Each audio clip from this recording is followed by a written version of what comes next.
ഒരു കാര്യം എനിക്ക് മനസ്സിലായത്, ഇതൊരു നല്ല ഒരു സന്ദേശം മുസ്ലിങ്ങളുടെ ഇടയിലേക്ക് പോകാൻ ഒരു കാരണമാകും എന്ന് ഞാൻ വിചാരിക്കുന്നു. കാരണം സാധാരണ പലതരം ജിഹാദുകളെ കുറിച്ച് നമ്മൾ പറയാറുണ്ട്. ഇപ്പോൾ ലവ് ജിഹാദും അതുപോലെ നാർക്കോട്ടിക് ജിഹാദൊക്കെ അങ്ങ് മാറ്റിവെച്ചാൽ ഇവിടെ അല്ലാതെ തന്നെ നമുക്ക് ഹലാലായ കുറേ ജിഹാദുകളുണ്ടല്ലോ.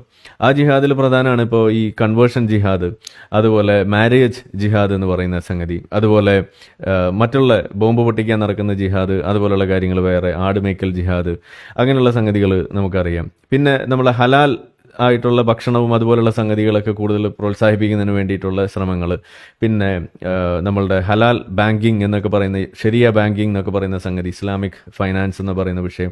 അപ്പം അങ്ങനെ ഏത് വിഷയത്തിലേക്ക് നോക്കിക്കഴിഞ്ഞാൽ അതിനകത്തൊരു ഇസ്ലാമിൻ്റെതായിട്ടുള്ള ഒരു മുഖം കൊണ്ടുവരാൻ വേണ്ടിയിട്ട് നോക്കുന്ന ഒരു പരിപാടി അത് നമ്മളെല്ലാത്തിലും പറയുന്നു. അത് മിക്കതും നമ്മളിപ്പോൾ എണ്ണി പറയുമ്പോൾ ഏത് തന്നെ നോക്കിക്കഴിഞ്ഞാലും അതൊരു സമൂഹത്തിന് ദോഷം ചെയ്യുന്ന ഒരു സംഭവമായിട്ടാണ് നമുക്കത് കാണാൻ കഴിയും. ഇപ്പോൾ പ്രത്യേകിച്ച്